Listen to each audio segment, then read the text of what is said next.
Bom dia a todos, bom dia, meus queridos. Então, Alicia, bom dia. Não estou de presuntinho hoje, mas vamos lá. Gente, então, bom dia a todos mais uma vez. Já estou morrendo de saudade de vocês, eu acho que vocês sabem disso. É muito bom sempre estar com vocês, mas nesse momento a gente sabe que não é possível termos aulas presenciais. Espero que com essas videoaulas a gente possa estar um pouco mais juntos. Também teremos as monitorias, então as aulas de monitoria vão aproximar mais a gente nesse momento. E é isso, espero que todos estejam bem, que as famílias estejam bem e vamos dar continuidade ao conteúdo. Então vamos iniciar o segundo bimestre. E nesse segundo bimestre nós vamos trabalhar orações coordenadas. Vamos começar trabalhando orações coordenadas. Antes de qualquer coisa, vocês precisam lembrar o que são orações, né? Então nós temos frases e orações. E qual a diferença de uma frase para uma oração? É possível dizer que uma oração também é uma frase? Então vamos lá. Frase, né, é qualquer enunciado, qualquer palavra ou conjunto de palavras, melhor dizendo, né, que tem sentido completo e que serve para comunicar. Dessa forma, então, se eu dissesse silêncio, é possível dizer que esse silêncio é uma frase? Sim, pois ele consegue comunicar, ele tem sentido completo e é uma palavra. Então, uma palavra com sentido completo que serve para comunicar. É possível dizer que eu tenho uma oração quando eu digo silêncio? Não, porque as orações elas também são frases, mas há algo diferente. São frases construídas, com verbos. Então, a diferença é essa. Uma oração ela é uma frase também, só que é uma frase construída com verbo. É uma frase verbal, certo? Então, são essas orações que a gente vai estudar. E orações, elas formam períodos. O que são períodos? Uma oração, ela constitui um período e mais de uma oração juntas, né? Ela vai formar períodos. Por exemplo, se eu tenho 3 orações que estão relacionadas, eu digo que eu tenho 3 orações que formam um período composto, ou seja, um período composto por 3 orações, certo? Mais uma coisinha antes de entrarmos nas orações coordenadas. É preciso lembrar que, apesar de alguns professores ainda falarem que a mesma quantidade de verbos vai ser a de orações, temos que parar, né, um pouquinho e pensar que nem sempre isso vai acontecer. Por exemplo, eu digo, Maria vai viajar. Se pensarmos por esse lado de que a quantidade de verbos é a mesma quantidade de orações, então teríamos aí apenas teríamos 2 orações, porque teríamos vai, que é verbo, e viajar, que também é verbo. Só que é preciso lembrar que nas orações, né, quando nós temos locução verbal, essa locução, né, vai valer por uma oração. Então, quando eu digo vai viajar, nós temos uma locução verbal que vale por uma oração. Então, Maria vai viajar, nós dizemos que temos apenas uma oração. Uma oração formada por 2 verbos, por uma locução verbal. Espero que vocês, né, lembrem disso. Estudamos no primeiro bimestre e vamos lá. Orações coordenadas sindéticas e assindéticas. Então, antes de qualquer coisa, quando nós vamos estudar as orações coordenadas, é preciso, antes de qualquer coisa, saber diferenciar o que é uma oração coordenada sindética e uma oração coordenada assindética. O estudo do período composto por coordenação é muito importante na construção do texto. Devemos analisar as orações coordenadas a fim de conhecermos mais mecanismos que nos possibilitem redigir melhor. Ou seja, Quando a gente estuda a questão da coordenação, né, do período composto por coordenação, isso vai nos ajudar, vai nos possibilitar, né, a escrever melhor. Então, por exemplo, vocês que, né, em breve vão fazer redação do Enem, que já fazem com o professor Emerson e na oficina de redação que estava tendo, então, o que é que acontece? Quando a gente aprende a usar bem, a empregar bem, né, as orações coordenadas, períodos compostos por coordenação, isso vai nos ajudar a escrever muito bem e pode nos possibilitar aí, ó, redigir um bom texto, uma boa redação e termos uma boa nota no Enem. Não só no Enem, claro, mas falo isso porque vocês estão, né, nesse caminho. Coordenar termos é um recurso frequente na produção de textos. Diferentemente da subordinação, em que um termo se torna dependente do outro, na coordenação, do ponto de vista sintático, os elementos não se relacionam por meio de regência, ou seja, não há uma dependência de uma oração em relação à outra, como acontece nas orações subordinadas. Então, as orações elas são independentes, elas não dependem. Se a gente separar, elas vão continuar tendo, né, tipo, sua dependência sintática. A estrutura ela vai continuar ali do mesmo jeito. Eles se justapõem sem que dependam um do outro.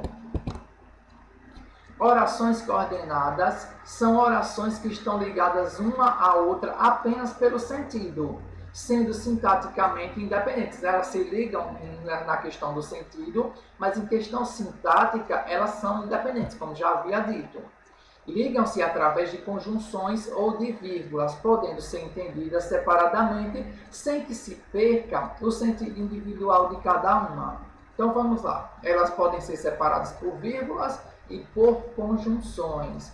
Então, quando a gente fala de conjunções, mais uma vez a gente relembra de quê? Do Enem, né? O uso dos conectivos, a importância, né, de usar os mais variados conectivos para dar uma conectividade, uma ligação maior às ideias do nosso texto. Orações coordenadas assindéticas. Então, como eu estava falando, saber a diferença entre oração coordenada sindética e assindéticas. As orações coordenadas assindéticas, elas são orações que não estão ligadas através de conjunções, mas sim através de uma pausa, normalmente simbolizada pela vírgula. Então, elas não trazem as conjunções em si, certo? Por exemplo, meu filho não quer trabalhar, estudar, ser independente. Nesse caso, nós temos aí, ó, meu filho não quer trabalhar, uma oração, estudar, outra oração, ser independente, outra oração. Nós temos 3 orações que são independentes, ou seja, e não temos aí o uso de conjunção, certo? Então, pelo fato de não termos conjunções para ligar orações, falamos que todas as orações aí são orações assindéticas. Orações coordenadas sindéticas são orações que estão ligadas através de conjunções, ou seja, por meio de conjunções chamadas de conjunções coordenativas. Exemplo, meu filho quer trabalhar e estudar, ou seja, já temos aqui, ó, o uso de uma conjunção, porque outra conjunção quer ser independente, ou seja, nesse caso nós temos 2 conectivos, 2 conjunções, ok? Então, nesse caso, né, nós temos aqui, ó, uma oração coordenada assindética, uma oração coordenada sindética e outra oração coordenada sindética, pois elas possuem conjunção. Sempre que ela possui conjunção, ela possui. Então, nesse caso, a gente vai avaliar, analisar cada oração. Se temos 3 orações, vamos ter que analisar uma de cada vez e dizer se ela é coordenada sindética ou coordenada assindética. Mediante as conjunções usadas, as orações coordenativas sindéticas elas podem ser classificadas da seguinte forma: aditivas, adversativas, alternativas, conclusivas e explicativas. Então vamos ver cada uma delas, né, e como elas acontecem, quais são as conjunções, quais são essas conjunções que vão acontecer e qual, como é que eu posso dizer, qual o sentido que cada uma vai trazer, certo? Vamos lá. Inicialmente, vamos ver a oração coordenada sindética aditiva. Ó, a oração coordenada sindética aditiva é aquela que estabelece uma relação de soma, de adição, de acréscimo quanto a outra oração. Certo? Quanto a outra oração. Então, exemplo, os alunos entraram em sala e falaram com o professor. Período composto por coordenação, é o que está aqui, ó, em negrito. Então, se a gente for analisar, a gente tem duas orações. Uma oração assindética, porque ela não tem conjunção, e uma oração coordenada sindética, porque ela tem conjunção, ela tem a conjunção e. Primeira oração, os alunos entraram em sala, oração coordenada assindética, como eu já havia dito. Segunda oração, e falaram com o professor, oração coordenada assindética aditiva. A conjunção e é aditiva mais comum. Entretanto, muitas vezes, seu poder de coordenação se perde ao longo do texto. Por isso, temos também as correlativas aditivas enfáticas. Veja exemplos. O Brasil não só é um país subdesenvolvido, como também pouco tem feito para se desenvolver. Veja que poderíamos ter estruturado essa coordenação usando a conjunção e, mas o esforço aditivo se perde. O Brasil é um país subdesenvolvido e pouco tem feito para se desenvolver, certo? Então, às vezes a gente usa conjunções, às vezes também locuções conjuntivas. Outro caso de coordenação aditiva é aquela em que se faz o uso de adição negativa. Não pagaremos as taxas e não participaremos do jogo. Nesse caso de adição negativa, é recomendável o uso de conjunção nem, né, que é igual a e não. Não pagaremos as taxas, nem participaremos do jogo. Se quiséssemos, poderíamos fazer essa coordenação de maneira enfática. Veja, nem pagaremos as taxas, nem participaremos do jogo.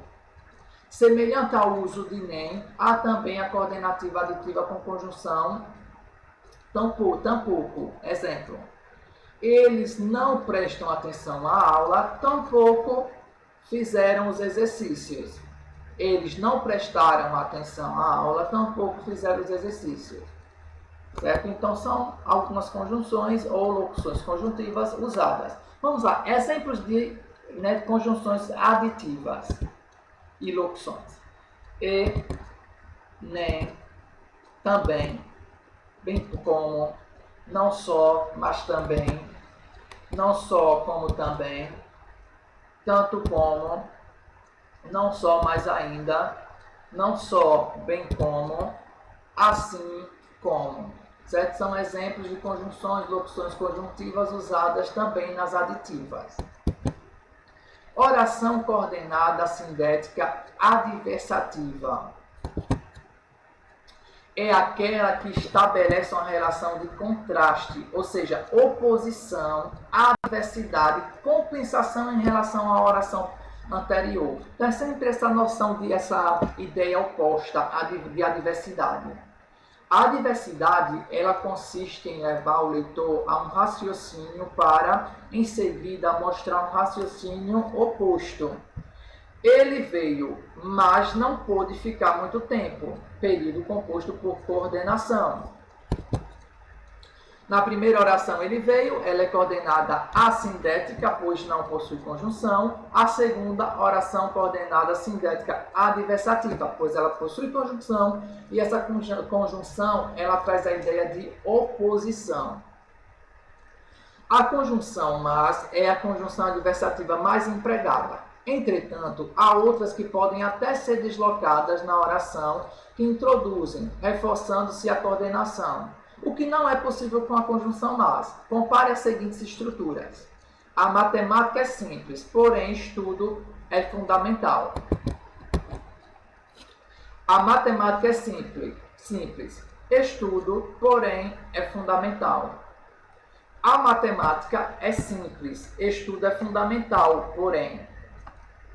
A conjunção, porém, caminha na oração adversativa, reforçando a ideia de oposição. Isso ocorre porque a pausa que se faz na conjunção é mais acentuada do que a que se faz quando ela introduz a oração. Veja outros exemplos com outras conjunções. O Brasil é um país desenvolvido, contudo, caminha a passos lentos para uma democracia plena e justa. Segundo exemplo, fizeram o trabalho, não o entregaram todavia.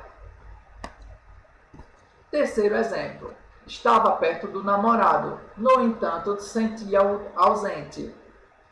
Caso interessante é o da conjunção e, que por vezes assume carga adversativa. Então, gente, vamos lá.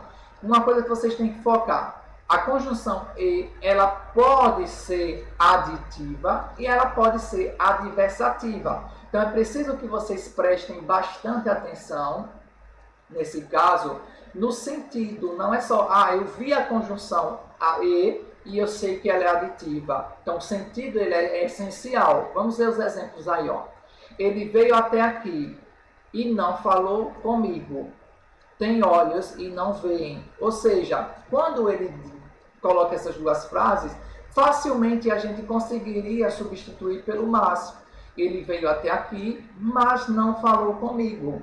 Tem olhos, mas não veem. Ou seja, é fácil perceber quando ele é adversativo. Exemplos de conjunções adversativas. Mas, porém, contudo, todavia, entretanto, no entanto, não obstante, nada obstante, antes. Ainda assim, certo? Vamos lá. Gente, então, ó, bons estudos, certo? Anotem as dúvidas que vocês tiverem e na próxima aula, na aula de monitoria, vocês podem tirar as dúvidas e a gente conversa um pouco mais, né, sobre os assuntos. Abraço e até a próxima.